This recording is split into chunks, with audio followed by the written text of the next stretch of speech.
नमस्कार प्रेक्षकांनो, आपण बघतोय तू ही रे माझा मित्रवाचा आजचा इंटरेस्टिंग असा एपिसोड. एपिसोडच्या सुरुवातीला अंजली राकेशचं कौतुक करते. ती म्हणते, खूप प्रेम करतात ग हे माझ्यावर. तुला असं वाटेल की काही आपल्या नवऱ्याचं कौतुक करत बसलीये, पण खरंच मला असा नवरा मिळालाय ना, खूप लकी आहे मी, असं सगळं अंजली म्हणते ईश्वरी समोर. तर अविनाश मामा पण म्हणतात, अगदी खरं आहे, जावई बापूंनी घरात पाय टाकल्या टाकल्या वातावरणच बदलून गेलं, असं म्हणत जरासं असतात आणि म्हणतात, हे जाणवलं असेल ईश्वरीला सुद्धा. हो ना ईश्वरी? तर ईश्वरीचं लक्ष नाहीये बरं का प्रेक्षकांनो, ती आपल्याच विचारात इथे गुंतलेली आहे.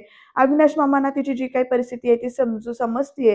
ते परत एकदा हाक मारतात ईश्वरी असं म्हणून आणि म्हणतात, अगं काय गं, लक्ष कुठे आहे तुझं? मी तुझ्याशी बोलतोय.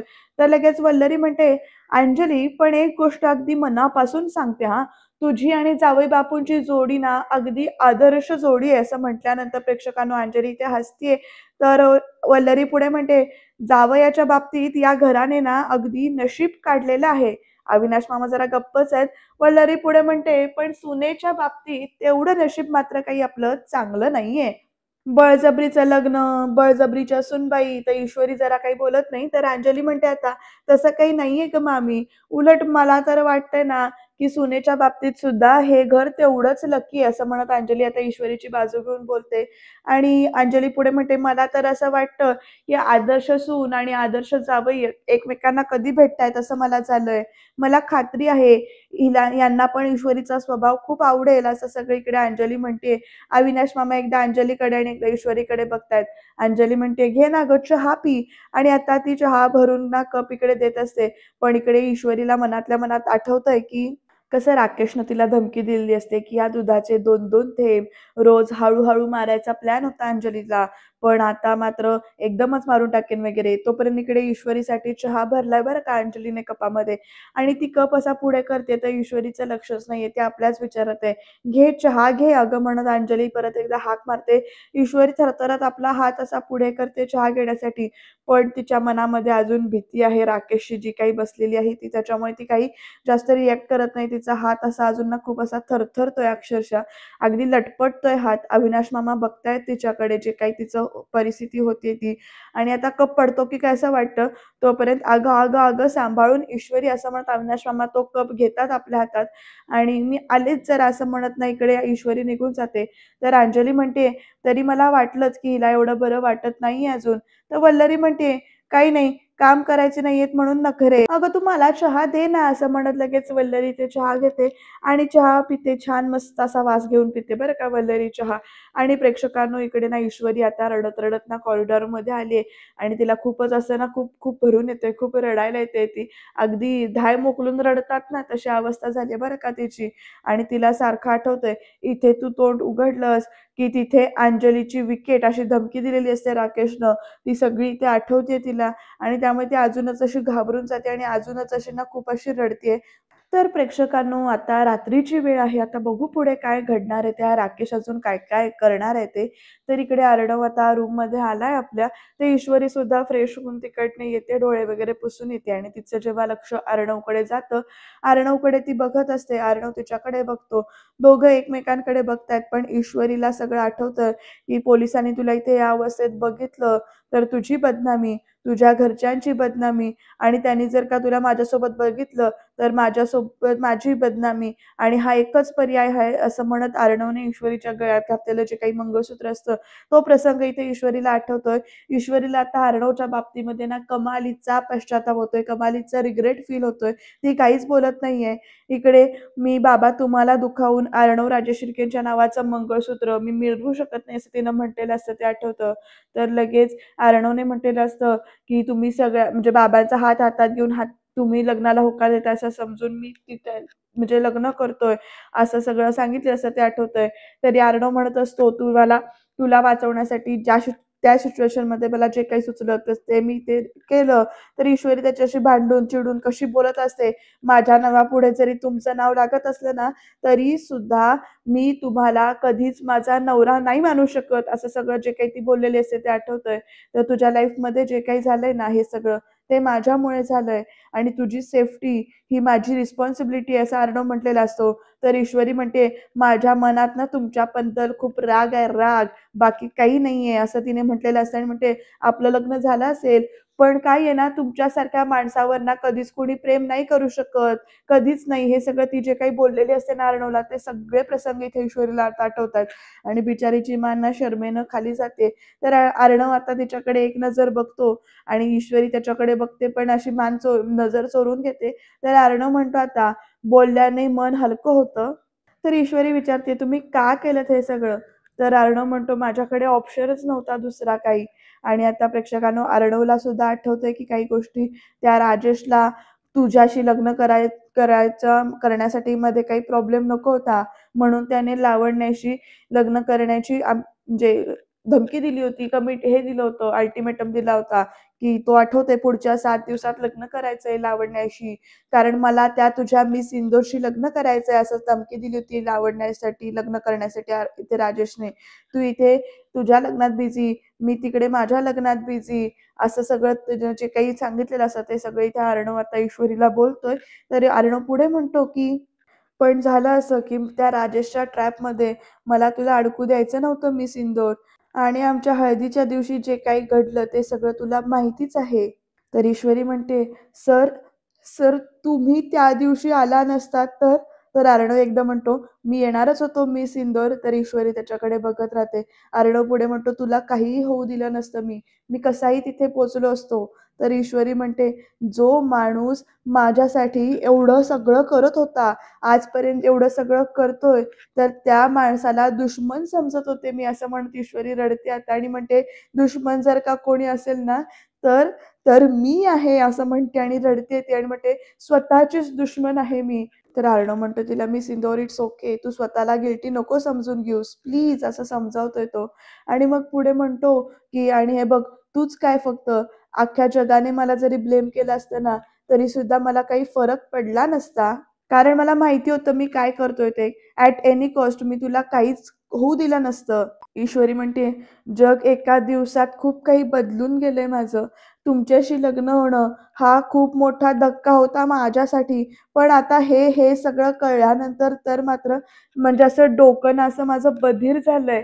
आत्ता जाणवतंय मला की किती मोठा खतरा होता ते हा सगळा. ईश्वरी म्हणते, सगळेच गोड बोलणारे चांगले नसतात आणि सगळेच चिडून बोलणारे वाईट नसतात. हे हे ना मला हे हे आता अशा पद्धतीनं कळायचं होतं मला, असं म्हणत ईश्वरी रडतीये भरपूर आणि खूपच तिला ना असं रिग्रेट फील होतंय. तिला सुधरत नाहीये जे काही घडतंय ते.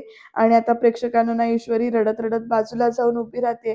तर अर्णव मागून तिच्याकडे बघतोय आणि आता तो तिला म्हणतोय, मी सिंदूर, आता तू हा सगळा विचार करून स्वतःला प्लीज त्रास करून घेऊ नकोस प्लीज, असं म्हणून तो ना रिक्वेस्ट करतो. तर ईश्वरी आता मागे वळत त्याच्याकडे बघत म्हणते की, नाही सर, त्या राजेशला ना मी कधीच माफ करणार नाहीये. अहो अहो तो फक्त मला नाही, अंजली ताईंसारख्या गुणी बायकोला, माझ्या घरच्यांना, माझ्या वडिलांना, नमुताईला, सगळ्यांना सगळ्यांना फसवत होता तो.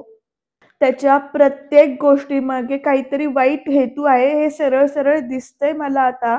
नाही नाही, त्याला ना आता लवकरात लवकर शिक्षा व्हायलाच हवी. तर लगेच अर्णव सुद्धा म्हणतो, ती तर होणारच आहे. आणि आता अर्णव तिच्या जवळ येत म्हणतोय की, तुला काय वाटलं मी काय त्याला असाच सोडून देणार आहे?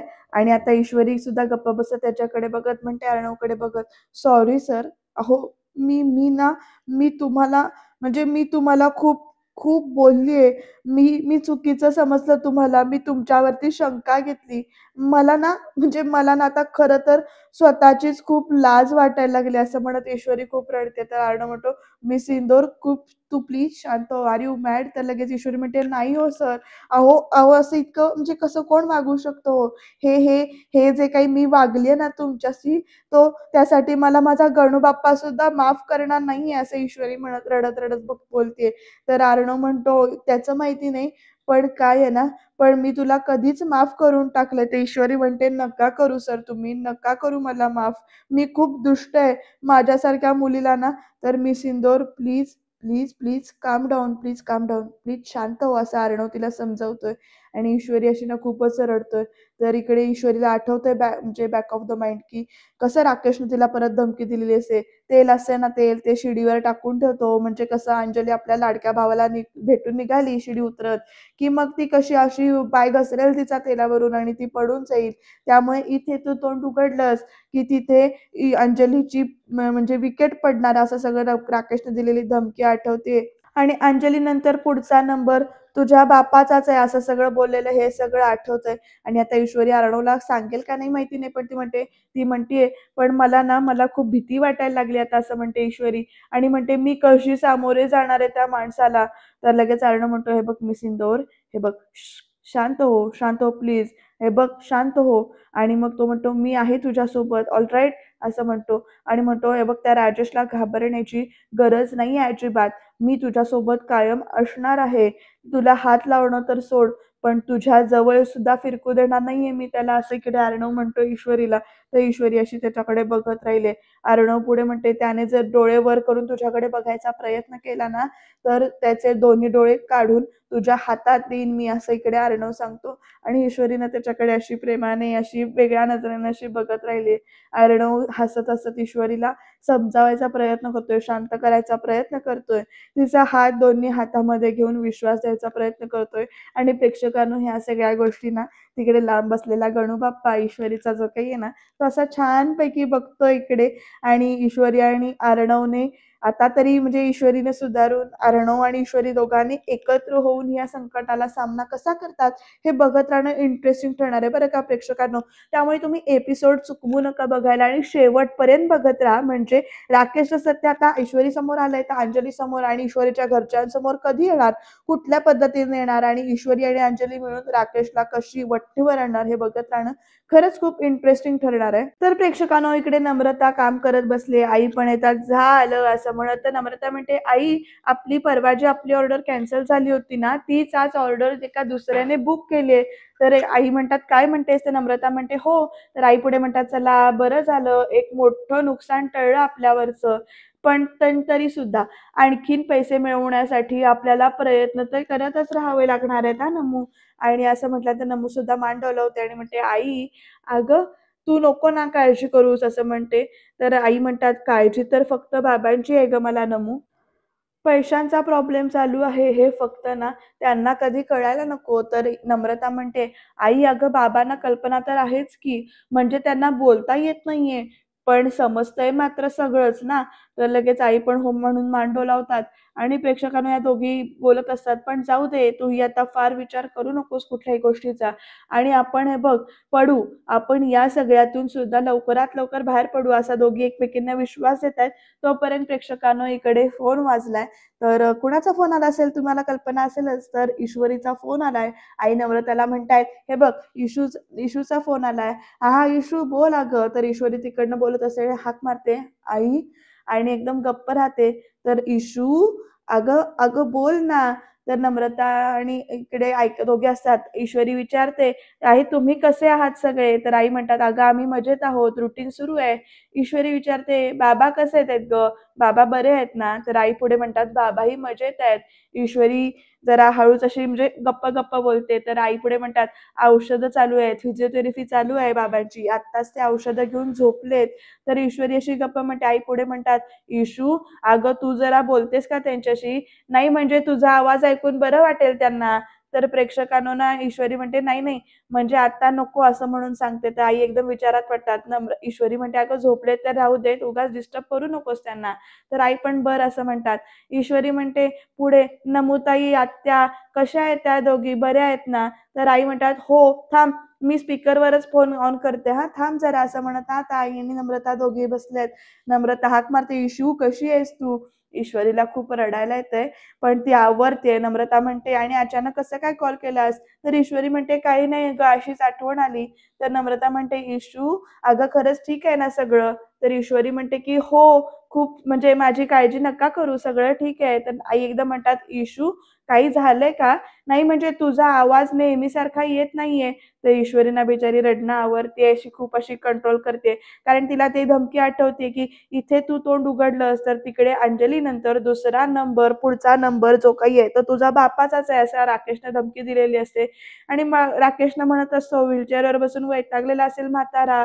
इशू बेटा मोकळं कर हां, आपण त्याला मोकळं करू." असं राकेशने दिलेली धमकी ना ईश्वरीला आठवते. त्यामुळे ती इकडे बाबांच्या भीतीने, बाबांच्या काळजीने, राकेशच्या भीतीने काहीच इकडे परत बोलत नाहीये. ती अशी गप्पच थांबलेली आहे आणि रडतीये ती. तर आई आणि नम्रता दोघी सुद्धा आता ईश्वरीला हाक मारतात, "इशू, अगं इशू." तर इशू एकदम म्हणते, "अगं काही नाही गं, मिस करते मी तुम्हाला खूप." तर नम्रता म्हणते, "अगं आत्ता कॉल केलास तसा कॉल करायचा ना मला आणि आत्ता व्हिडिओ कॉल करायचा का?" तर ईश्वरी म्हणते, "नाही, नाही म्हणजे आत्ता नको, म्हणजे आता मी कॉरिडॉरमध्ये आहे ना, म्हणजे अंधार उगाच सगळे लाईट वगैरे लावावे लागतील. लाईट खूप कमी आहे.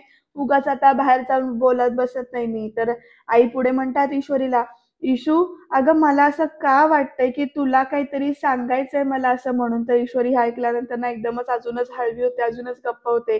आई पुढे म्हणतात, "अगं तू नेहमीसारखं बोलत नाहीयेस." तर लगेच ईश्वरी म्हणते, "आई तू पण ना गं." असं म्हणत ना जरा म्हणजे कंट्रोल करते आणि म्हणते, "अगं सांगितलं ना मी, फक्त तुझा आवाज ऐकायचा होता मला, म्हणून मी तुला फोन केला होता, बाकी काही नाही. तू माझी बिलकुल काळजी करू नकोस. मी बरी मजेत आहे, मी बरी आहे." असं ईश्वरी म्हणते. तर आई आणि नम्रता अजून साशंक आहेत. ईश्वरी पुढे म्हणते, "आणि तुझे लाडके जावई ते ना नीट काळजी घेतायत माझी. तू निश्चिंत राहा." असं इकडे ईश्वरी म्हणते. तर आई पण म्हणतात, "बरं, बरं, ठीक आहे." ईश्वरी खूपच रडते आणि कंट्रोल करत म्हणते, "बरं आई, मी फोन ठेवते, ताई बोलवतायत मला." तर आई पण म्हणतात, "हो, हो, हो, चालेल, काही हरकत नाही." आणि ईश्वरी फोन ठेवून ना खूपच अशी ना जोरजोरात आता रडायला लागते आणि खूपच सावरते स्वतःला, पण खूपच रडते. तर प्रेक्षकांनो, नम्रता आणि आई दोघी जणी बोलत असतात. नम्रता म्हणते, "आई तुलाही जाणवलं का गं?" तर आई पण म्हणतात, "हो, मला पण जाणवलं. काहीतरी झालंय." असं दोघींना इकडे म्हणजे शंका येते. आता नेमकं ही दोघी नम्रता शोधून काढेल का ते बघूया. कारण ती जर घरी पोहोचली तर तिला सुद्धा राकेशचं सत्य जे काही आहे ते कळेलच. आता कधी घरी जाते किंवा काय घडलंय हे घरात कधी समजतंय हे बघत राहणं गरजेचं आहे. तर इकडे ईश्वरी रडतीये तेव्हा इथे राकेश तिच्या मागे येऊन उभा राहिलाय, गाडीवर हात ठेवून अगदी असा बघतोय आणि ईश्वरी खूपच अशी रडते ते बघून त्याला ना इथे आनंद होतोय. तो काय करतो, आपल्या खिशातला रुमाल काढतो आणि आता ईश्वरीच्या समोर जाऊन उभा राहतो आणि तो रुमाल तिला असा देतोय तो. ईश्वरीचं आधी लक्ष नसतं, पण रुमालाच्या हाताच्या दिशेने ती बघते तर राजेशला बघून ना ती आणखीनच घाबरते तिथे.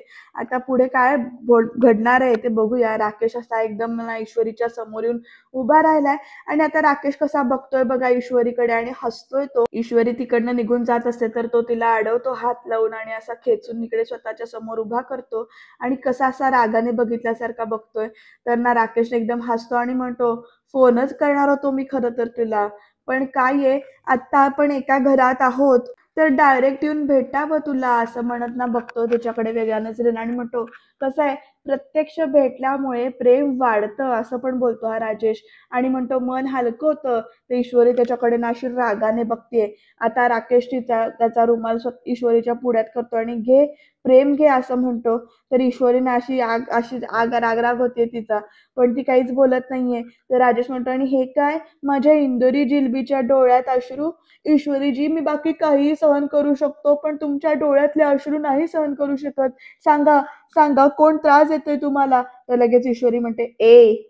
आणि म्हणतो, "लांब राहायचं हां माझ्यापासून." आता ईश्वरीचा डायलॉग बदललाय. म्हणते, "आणखी एक पाऊल जरी पुढे आलास ना, तर आरडाओरडा करून सगळ्यांना गोळा करेन मी." तर लगेच इकडे ना राकेश असा घाबरल्यासारखं म्हणतो, "हो आणि सगळे येणार, इथे सगळे जमणार, विचारणार काय झालं, काय झालं ईश्वरी?" असं सगळे बोलणार आणि मग काय सांगणार तू सगळ्यांना? तर लगेच प्रेक्षकांनो राकेश म्हणतो, की "मी इथे रडत होते आणि मग राजेश जिजूंनी येऊन म्हणजे डोळे पुसायला रुमाल दिला मला, असं सांगणार आहेस तू?" तर ईश्वरी अशी करते. तर राजेश ना तिच्याकडे बघून हसायला लागतो आणि म्हणतो, "आणि माझ्या बावळट बायकोला हे ऐकल्यानंतर आनंदच होईल." आणि म्हणतो, "आपला नवरा कसा घरातल्या सगळ्यांची काळजी घेतो असं वाटून ना तिला अभिमानच वाटेल तिला माझा." असं इकडे राजेश बोलतो. तर ईश्वरी आता म्हणजे तिला कळतं की काय झालंय ते. तर राजेश म्हणतो, "त्यामुळे या असल्या भलत्या गोष्टींपेक्षा ना आता मला आता मला असं म्हणतो जवळ येत होतो." तर ईश्वरी म्हणते, "ए मागे हो हां, नीच, राक्षस." असं इकडे एकदम चिडून बोलते. तर राकेश बघा कसा बघतो तिच्याकडे. ईश्वरी परत तिकडनं निघून जाते. तर तोपर्यंत राकेश तिला परत धरतो आणि कसा बघतोय बघा तिच्याकडे आणि म्हणतो, "राक्षस म्हण, रावण म्हण, काय म्हणायचंय ते म्हण तू. काहीही बोल तू मला." असं एकदम म्हणतो तो. आणि पण म्हणतो, "रावणाशिवाय महाकाव्य पूर्ण होत नाही. हे लक्षात ठेव ईश्वरी." असं पण म्हणतो तो. आणि मग पुढे राकेश वाकत ऐश्वरीच्या जवळ म्हणतो, "आणि आजच्या काळामध्ये ना विजय हा फक्त या रावणाचाच होणार आहे." असं एकदम तो म्हणतो आणि हसतो बरं का. तर आता ईश्वरी म्हणते, "काळ कुठलाही असो, वध हा रावणाचाच होतो." असं ईश्वरी म्हणते. तर राजेश बघा कसा बघतोय तिच्याकडे. ईश्वरी पुढे म्हणते, हे असली वाईट हेतू असलेली माणसं आहेत ना, ती कधीच जिंकत नाहीत. अशी ईश्वरी आता परत बोलते आणि म्हणते, "लक्षात ठेव." असं सांगते. आणि आता तिकडनं ईश्वरी निघून जाते. तर राजेश बघा कसा असा एकदम ना बघतोय तिच्याकडे. पण प्रेक्षकांनो, या राजेशची हिंमत मात्र वाढली आहे, कारण तो उद्याच्या भागात इथे डायरेक्ट किचनमध्ये जिलबीचं सोनं नको, जिलबी म्हणजे तूच माझ्यासारखी सोन्यासारखी आहेस असं म्हणत किचनमध्ये आहेत आणि मला जिलबी भरवच म्हणून बसलाय आणि तुझ्या हातून जिलबी खाल्ल्याशिवाय मी जाणार नाही असं वगैरे त्याचं काहीतरी चाललंय. आणि प्रेक्षकांनो, इकडे ईश्वरी आता देवीकडे प्रार्थना करते की म्हणजे सगळ्या वाईटाचा विनाश होऊ देत असं म्हणून. अर्णव म्हणतोय, "तुझ्यातल्या शक्तीने तू कुणाशी लढू शकतेस हे विसरू नकोस." असं म्हणत अर्णव तिच्यातली हिंमत जागी करतोय. आता बघूया पुढे काय होणार आहे ते. त्याच्यासाठी तुम्ही सबस्क्राईब करा.